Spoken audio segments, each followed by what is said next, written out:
Afternoon, everyone, and welcome to this Kepler Trust Intelligence webinar on India. Shortly, we'll be hearing from Ayush, a member of the investment team on Ashoka India Equity. Ashoka has been the best performing India trust in the sector since it was launched over 5 years ago, with a highly active all-cap strategy and a large locally based team. As a result, it's in the relatively rare situation of being able to issue equity, as the shares have mostly been trading on a premium to NAV, which not many trusts can say in recent months. Before I hand over to Ayush, a reminder that if you'd like to ask a question, you can do that by writing it into the box on the right. The presentation should last 25 to 30 minutes or so, and I'll put your questions to Ayush at the end. Over to you, Ayush. Thank you, Thomas, and good morning, everyone. Thank you for your time. Very interesting topic of discussion today, if not China, where else? I want to talk about the investment opportunity that India presents for long-term investors and which that you can access through the Ashoka India Equity Investment Trust. Like Thomas mentioned, has been the top performing trust, compounding at just about 18% in sterling terms over the last 6 years. So I'll spend about 30 minutes talking about the India opportunity, and then we'll open up for Q&A for another 15 to 20 minutes. So keep those questions coming in. So when you look at India, as an investment destination, I think the first perspective to have is the long-term history of how the economy has done, how the market has done. And while people are talking about India today, it has been a growth market for a fairly long period of time. It is now the fastest growing large economy in the world. If you look at the graph on the left-hand side, that captures the real GDP growth rate of the country of the last 30 years. And just the last 2 decades, we have seen the dollar growth at about 6% right, which itself means that it's a fairly attractive growth rate that is there in India as an economy. On the right-hand side, you can see the rise of the economy over the last couple of decades from being number 9 to number 6, number 5 now. It is expected to become the third largest economy in just 4 or 5 years from now. So what you're looking at is an economy that is large and deep enough, and yet very attractive for bottom-up stock picking for alpha generation. Just to re-emphasize on the size of the economy and the contribution and relevance to global GDP, these are the 2 graphs. On the left-hand side, you can see today India is about 3.7% in terms of as a percentage of the global GDP, and it is expected to go to about 5% by 2030. On the right-hand side, you can see the contribution to global GDP growth. Currently, about 5.5% of global GDP growth contribution comes from one single country, which is India. That is expected to go to 8% by the end of this decade.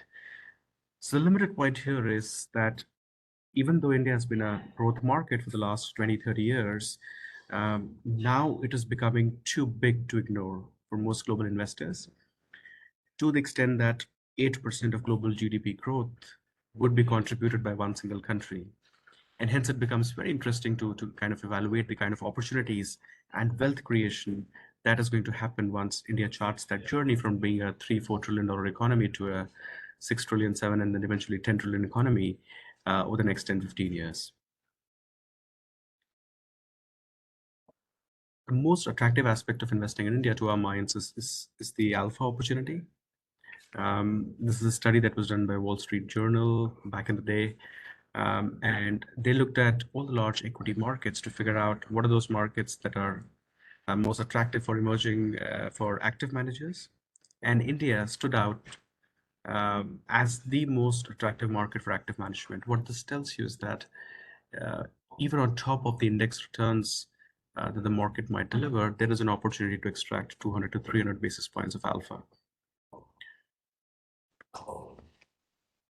The long-term case of India sits on these 4 key pillars of economic evolution, which is a very well understood thesis, that it is the third largest economy now, will become a 7 trillion economy by 2030. Second aspect is that It is a very strong domestic driven growth. About 60% of the GDP comes from consumption. But there are two other elements to the India story which are far underappreciated. Right? And I'll try and cover those two. One is just that the investment universe is very diversified, it is very heterogeneous.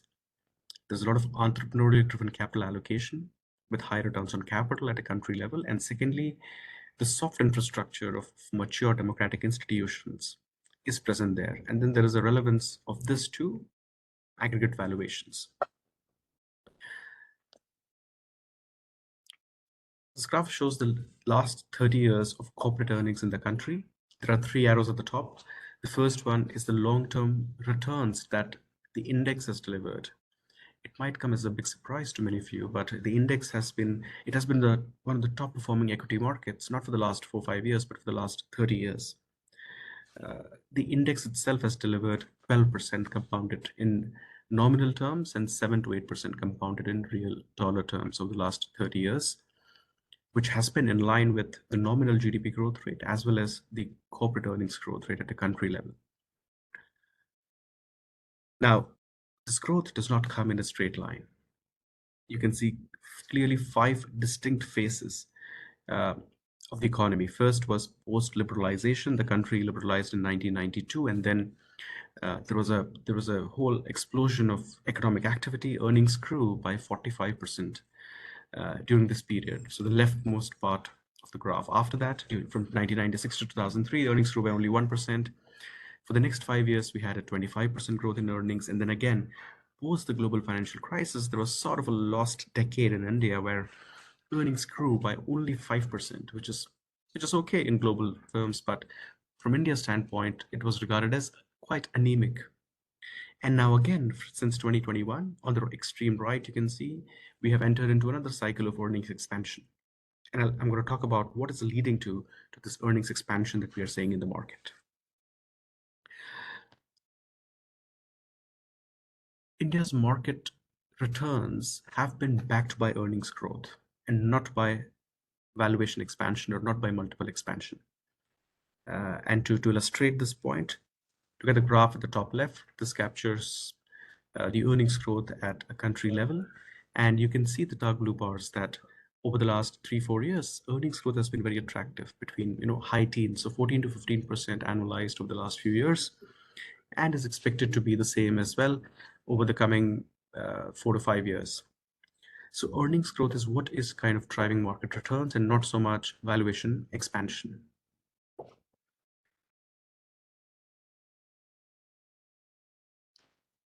We continue to believe that despite 30 years of history of outperforming global markets, despite India now being a $4 trillion stock market, and 3.7% of global GDP, most portfolios globally, in India is underrepresented all over the world. The graph on the left captures the weight of India in the emerging markets index, so which is at 17.5% today, compared to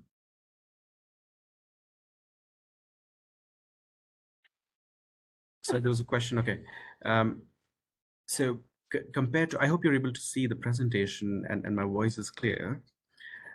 So compared to the last 20 years, when relevance of India was about only 5% in global markets, and global emerging markets, it's gone up to 18% now. So it has tripled over the last 20 years, and you can only see the direction that it is continuing to go up. At the same time, most portfolios globally are underallocated to India. Most are underweight India due to a variety of reasons. And we think that over the next 3-5 years, you will see that underweight getting corrected. So most global allocators are likely to increase their weight to India and at least bring it equal weight to the relevance of India in the global economy. So far we've looked at the real long-term history of India, which is the last 30 years of post liberalization history of stock markets earnings. And now I'm going to zoom in a little bit and talk about the recent years, what's been happening in the country in the recent years, and how to frame the India story across the factors of reforms, macro, and some of the other leading indicators of growth. And the slide that you see here encapsulates that. Now, starting 2016-17, the country has seen a lot of economic reforms come through. And the benefits of those economic reforms are starting to show up in corporate earnings growth. With that tailwind of multiple economic reforms happening over the last 7-8 years, there's this unique trifecta that is emerging in the country. And the three pillars are essentially the macro situation is fairly stable in terms of interest rates, inflation, current account deficit, fiscal deficit. On top of that, what we're seeing is the banking sector is in a very healthy shape. And thirdly, corporate balance sheets are highly delevered. And amidst all, we are seeing a capex cycle kind of really kick into the economy. And let me touch upon these 5 pillars of how we view the Indian economy currently. First, reforms. In 2016-17, we saw the first landmark reform come through after the liberalization in 1992 in the form of goods and services tax, which unified the taxation code across India. And that was followed by multiple big reforms, including bankruptcy reforms, real estate regulations, labor reforms. So a lot of the broken things in the economy were fixed. Post that, what we've seen is growth enhancing reforms, which you see on the top right, which is corporate tax rates were slashed.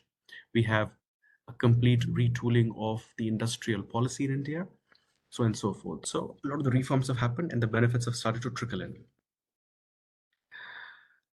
Ease of doing business has gone up meaningfully in the country. If you think this just captures the change over the last 5-6 years, these are ranks across various components of ease of doing business.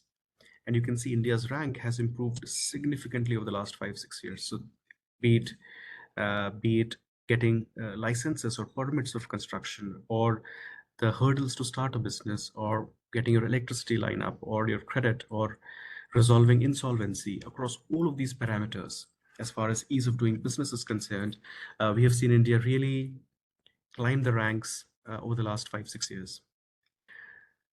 Now, from a macro standpoint, what we have seen is that inflation and interest rates are quite benign. From 2017 to 2023, over the last 6 years, we have seen inflation remain in a fairly narrow range of 5 to 7%. So unlike bulk of the Western world, where we saw inflation flare up, we have not seen inflation go through the roof in India. A variety of reasons. One, the trade intensity of the economy is low. So import plus exports divided by the GDP is low, and therefore you don't import inflation. When, let's say, freight rates go through the roof, you don't bring that inflation into your country because you're not dependent to that degree on importing goods into the economy. Then a degree of self-sufficiency in food has also helped India sustain low rates of inflation. On top of that, you can see on the bottom left and bottom right that the fiscal deficit and current account deficit, the twin deficits in the country, have remained fairly benign, under control. So the macro situation, there are no big worries on the macro front. At the same time, the dependence on oil. India is a big importer of oil. It imports around maybe $150 billion worth of oil at the current market rates. And in the past, we saw that India's current account deficit would take a hit when oil prices would go through the roof, and that has started to change because we have seen emergence of IT services as major export, which kind of counterbalances the oil import bill, and therefore the vulnerability to oil prices has gone down meaningfully.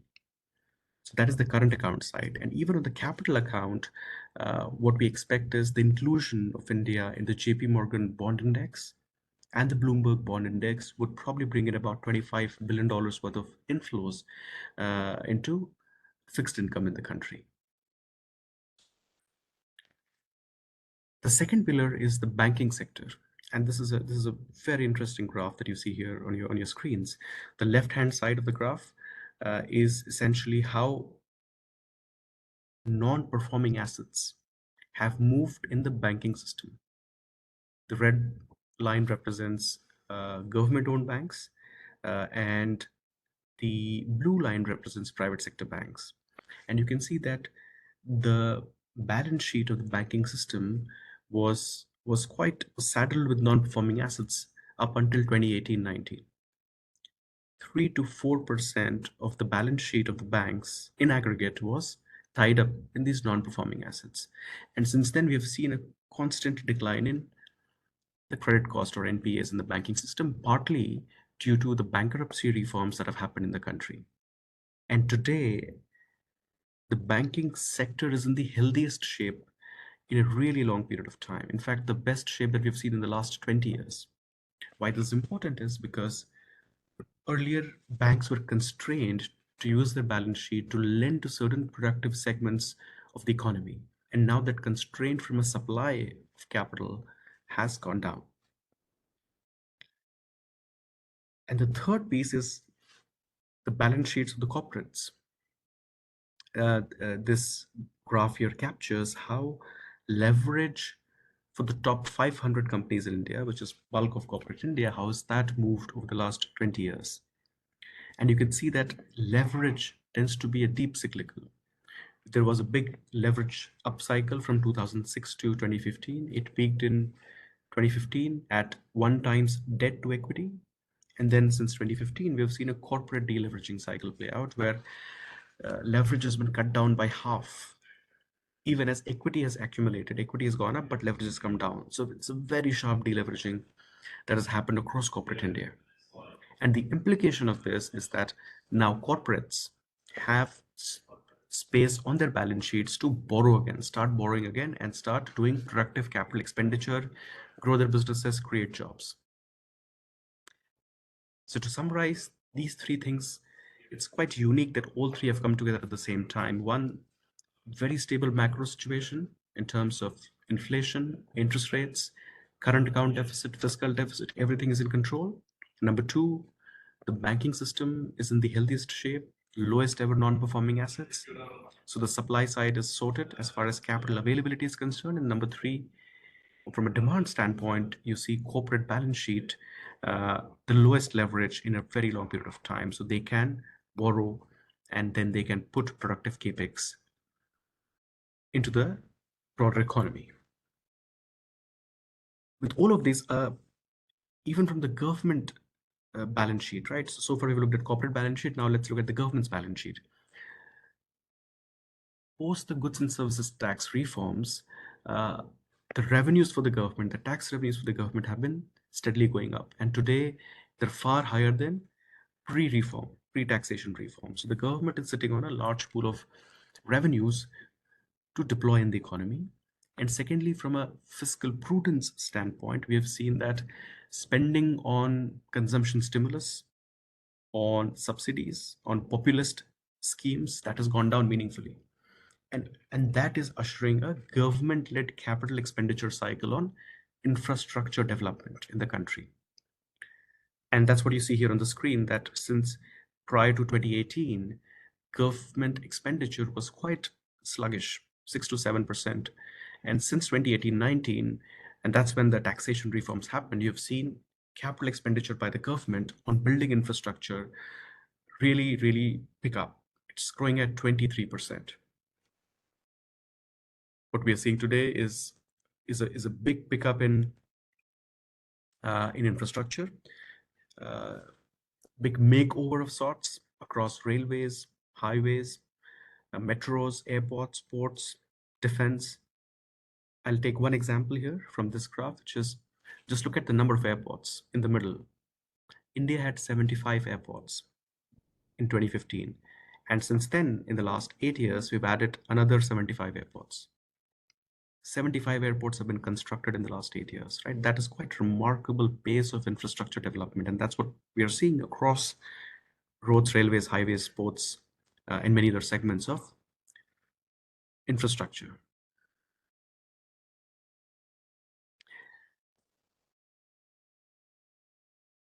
Now, moving on,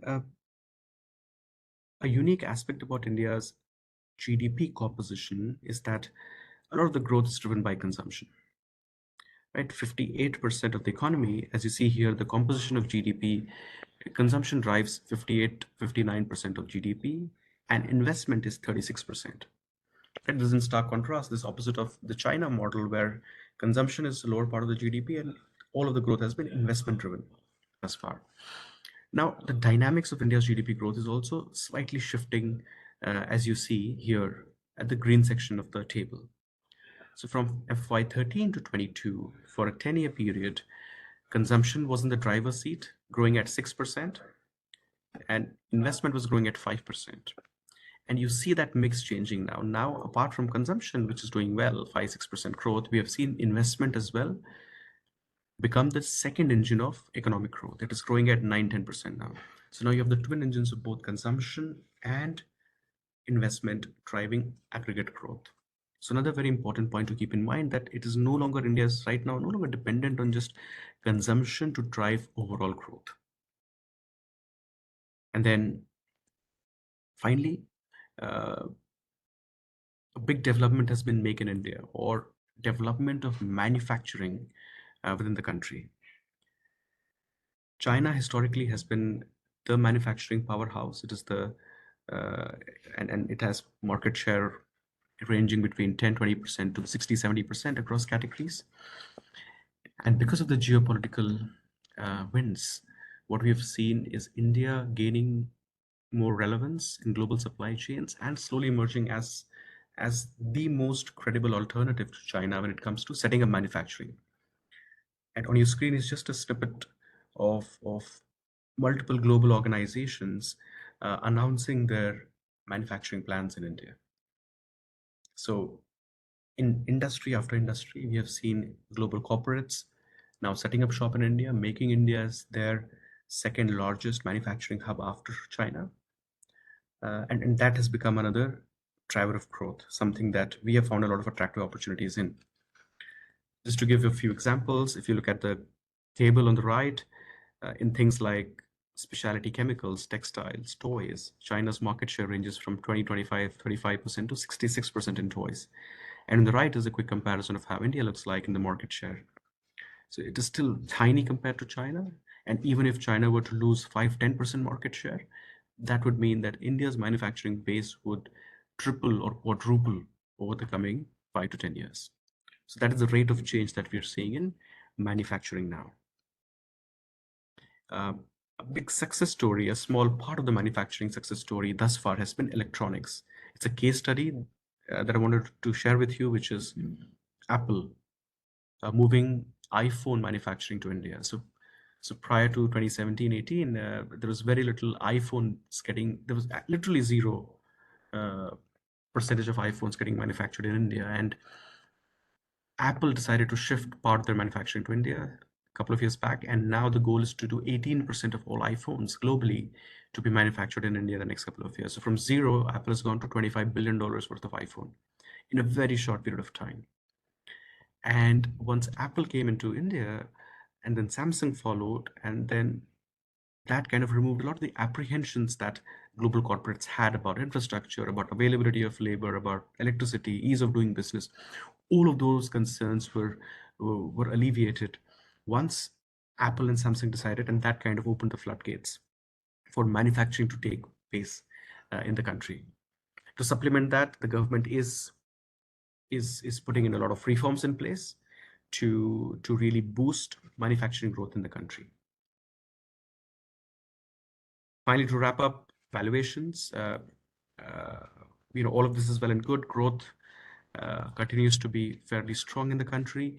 And from a valuation standpoint, currently, you can see the long-term trend. On average, it has been at about 17 times. And today, the country is trading at 21 times forward multiple. So anywhere between 17 to 20 has been the long-term range valuation for India. So it has always been expensive for a few reasons. And our belief is that it continues to remain expensive for these reasons. With that, I'm going to take a quick pause and let's open the floor for any questions that you might have. Thank you for patiently listening. Great, thanks very much, Ayush. And We already have a few questions, but if you're in the audience, please do keep your questions coming. We should have plenty of time to get through them all. As we have this slide up, maybe we could start there. So we had a question about what would be the downside risks. So as you say, you think there are a number of reasons that India has tended to be more expensive. But what do you think could be the issues that could cause this to correct, and how likely would this be? A great question. So let me elaborate a bit on valuations. That a big misconception that some global investors tend to have is that high valuation in India is just a function of high growth. Just because it is a fast growing economy, it is valued at the level it is. And let me try and dispel some of those myths. We think that valuation is not the key reason, or rather, growth is not the key reason for high valuations. There is something far more deeper in why India's average for the last 10 years is 21 times price to earnings. And that has got to do with few reasons. One is that globally, everywhere in the world, you would notice that more democratic leaning countries trade at a premium to authoritarian leaning regimes. And that's the data that we have on the left-hand side. Right? And this has been the case since we have the data for the last 25 years. Right? That's a very important part. And what we have in India is a very mature democratic setup in the form of a system of checks and balances, clear separation of power between judiciary, legislative, executive, having an independent central bank, having an independent election commission, peaceful transition of power as new regimes come in, and very importantly, strong regime of property rights.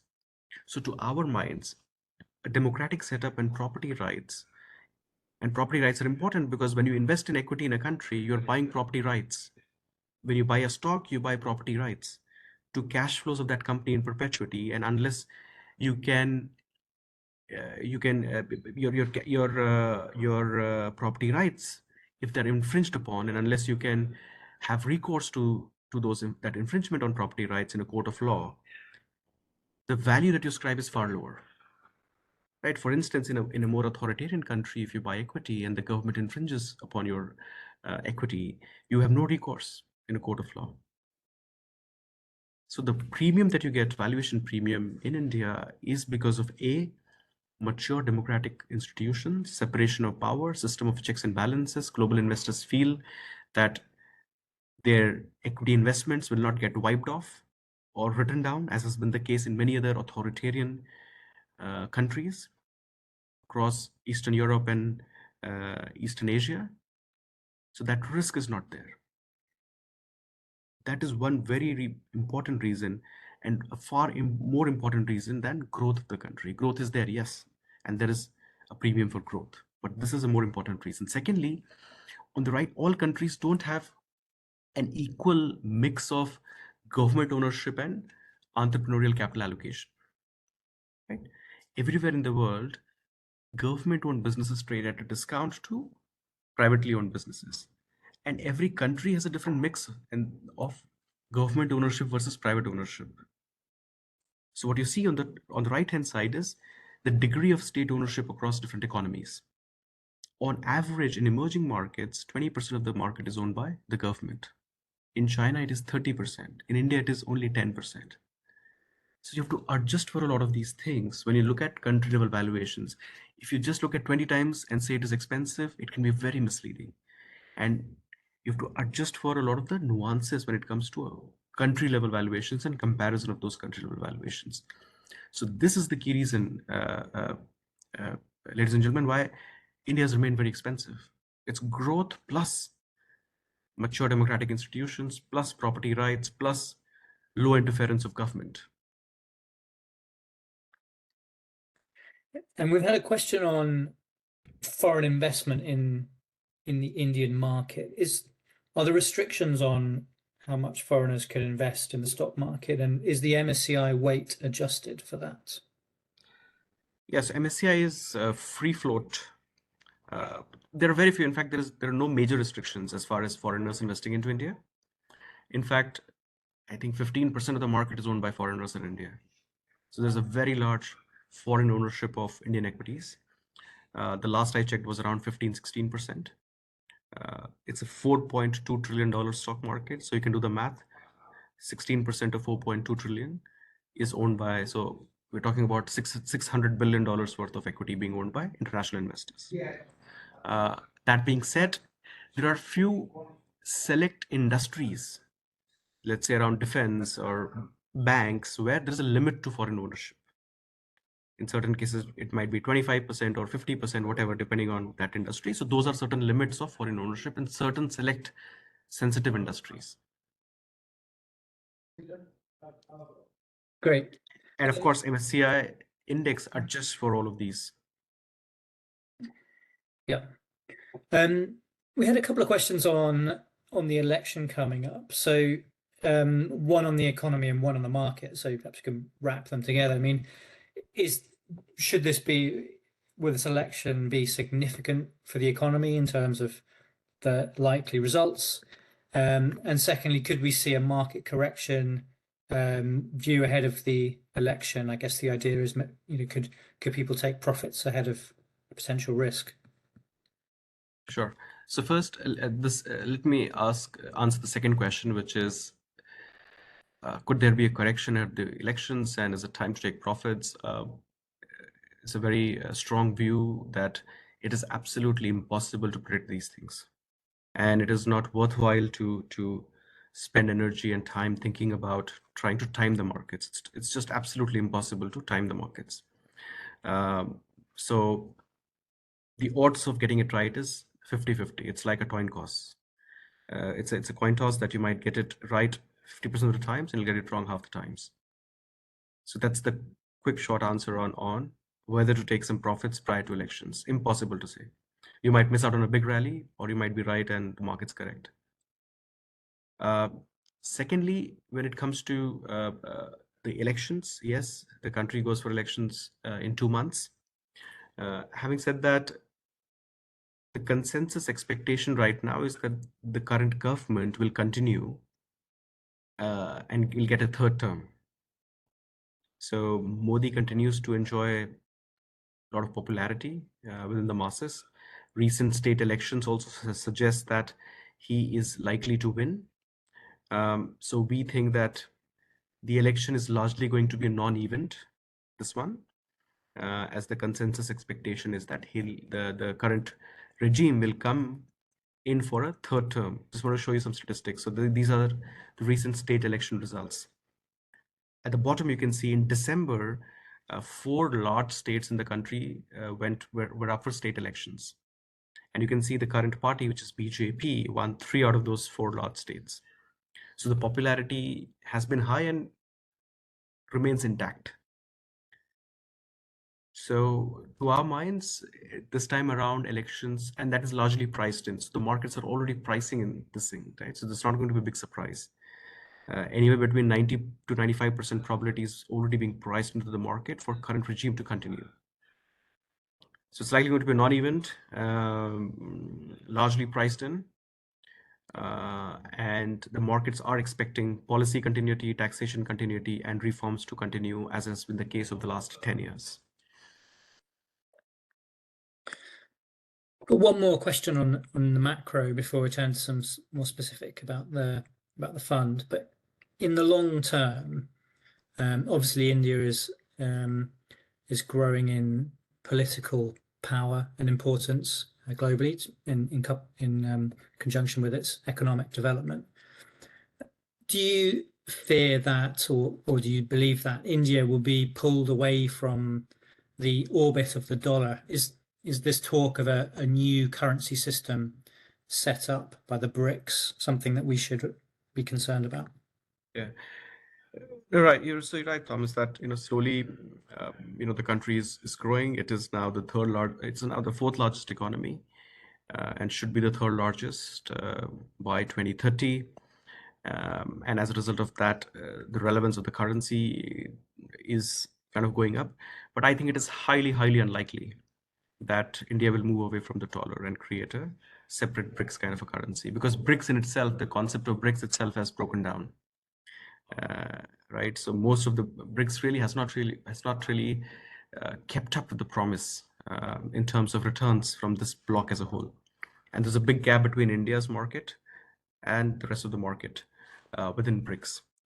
So we are not too concerned about India moving away from the dollar. In fact, India-US relations are strongest that we've ever seen in a very long period of time. And India, from a diplomatic standpoint, continues to enjoy very strong relations with Europe, and also with Russia, with US, with Israel, with Middle East, Australia. So with pretty much bulk of the world, India has very strong diplomatic relations. And that's been one of the big success as far as the soft power of the country is concerned, that they've created their own space in the world as far as their diplomatic stand is concerned, and haven't had to choose sides most of the times. So the fund itself, as of the latest fact sheet, has around 336 million pounds in total net assets. How much does White Oak run in Indian equities, and how many analysts do you now have on the ground in India? So today, White Oak as a group is running about $8 billion.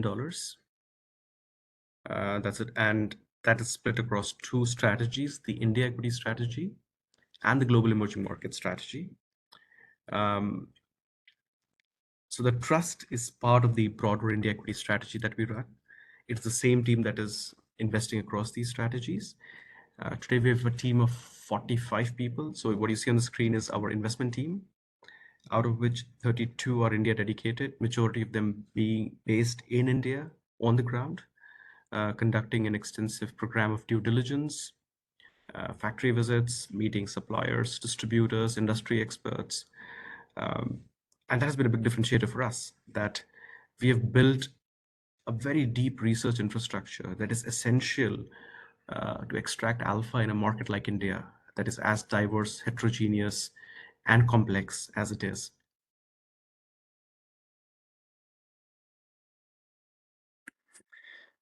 Thank you. And we had a question around the sort of portfolio positioning. Are there any sectors that you are negative on, and why? Yeah, sure. So typically, we don't take any big calls at a sector level, for the simple reason that it is very hard to time sectors as well. So we do not rotate sectors, which is a common practice in asset management. We try to remain broadly in line with the market in terms of the sector exposure, and then try and pick stocks that beat these respective sectors. So if you look at the slide, the top half captures our sector exposure, and this should give you a good sense of what we like and what we don't have in the portfolio yet. So you can see we're very well distributed across financial services, consumer, both discretionary and staples, technology, healthcare, industrials, materials. So we have a very broad portfolio. We are finding exciting opportunities across the market. And India is a very heterogeneous market. There are attractive opportunities, sizable attractive opportunities in each of these subsegments. One area where we don't have investments in the trust are, if you see in the middle, energy and utilities. That's a segment of the market where we've not found attractive opportunities yet. It's not that we don't like the segment, we want to invest something there, and we are still on the lookout, but that is a large underweight for us in the portfolio at the moment. What about real estate? So I can see it's a slight overweight there, although I know that's not really how you think about it. But one of the listeners has highlighted that China suffered quite a significant property boom and bust as a part of its development. Are there risks that India could suffer the same development? Yeah, interesting question. So the scale of operations is very different, and let me share some numbers with you first. So China was selling 10 million new flats every year. I'll let that sink in for a while. China was selling 10 million new flats every year. That number for India was 500,000. So China was selling 20 times more apartments every year than India, right? So the scale of operations, I don't know if I can show you my hands, but yeah, we're talking about uh, uh, an order of magnitude differential between the two countries in the size of operation of real estate in the two economies. So we are nowhere close to being an oversupplied real estate market and the kind of troubles that have been seen in the Chinese real estate market. In fact, our belief is that India's had a very bad real estate cycle for the last 8, 9 years. And now we're seeing the cycle turn where residential real estate sales are again picking up. And across the 5 cities, the top 10 cities actually, residential sales are kind of picking up. So there's a long runway for growth in the residential real estate cycle. And we're still scratching the surface when it comes to the scale to which real estate can grow in the country.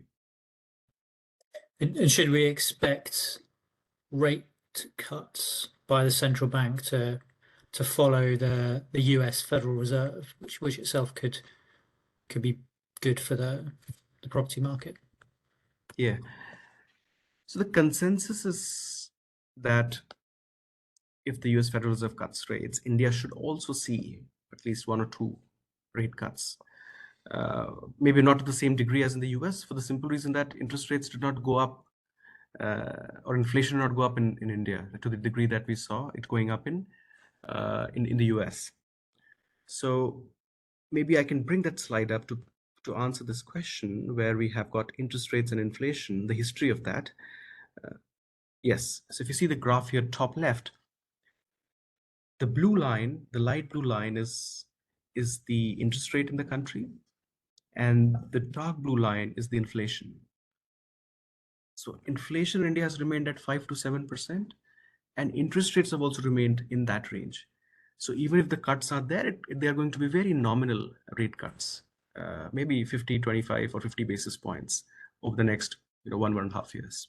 So not as meaningful as what you would see in the US, purely because they never went up in the first place to the same degree.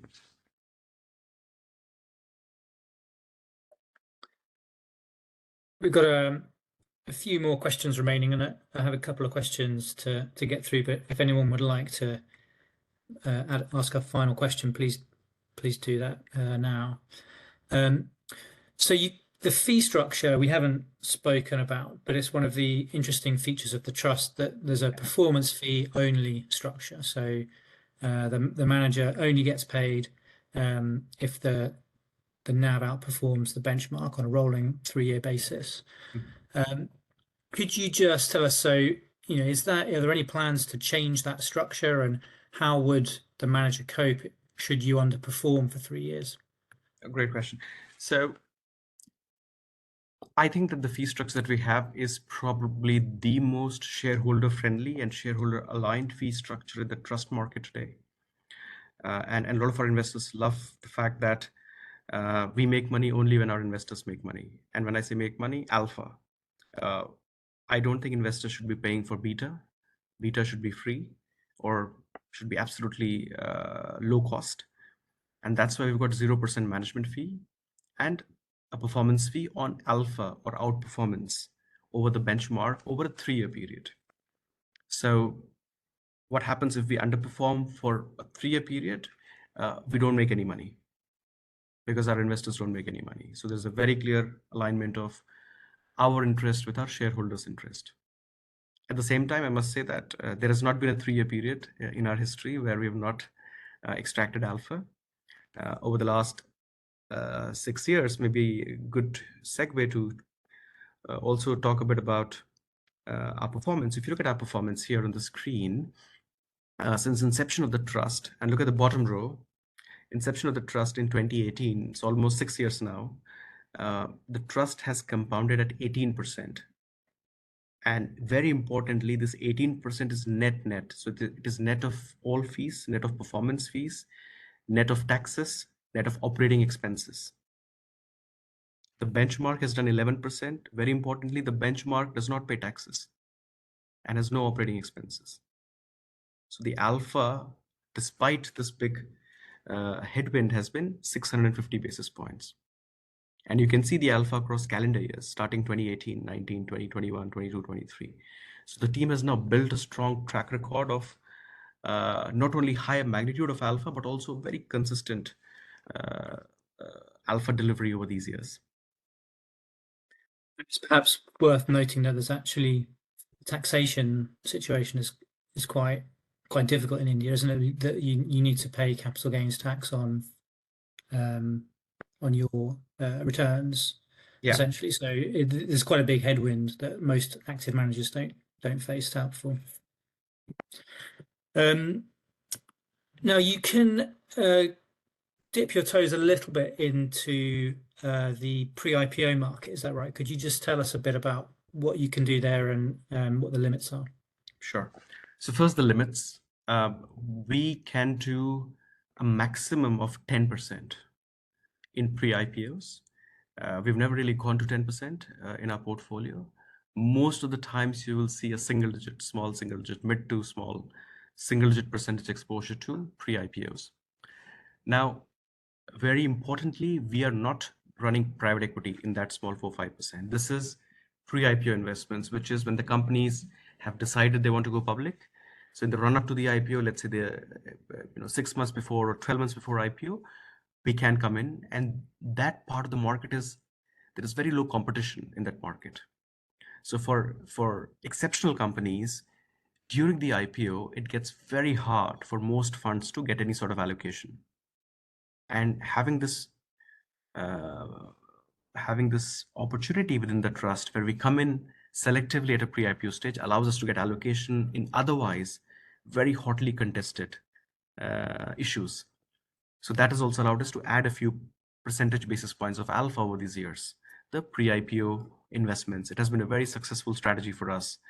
We've got multiple wins, and out of the 650 basis points of alpha, perhaps 150 has come from pre-IPO investments. Excellent. I think one final question. Aish, thanks for your time. On the energy transition, so India is still heavily reliant on coal, picking up its investment in renewables. How do you think this will impact India, and are there any investment opportunities within green energy, renewables, and the energy transition that you may take advantage of? No, that's a great question. Thank you for that. So first of all, if you look at India's energy market today, renewables are about 15%, 15% comes from renewables, and that is growing at a rapid pace. So the goal of the government is to take this 15% to 30, 35% in the next 6 years, and then eventually to 50% over the long term.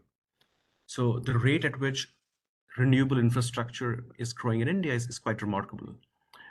There are massive investments happening in solar because India gets a lot of sunshine, unlike here. So a lot of sunshine, and therefore solar as a renewable class is fairly attractive.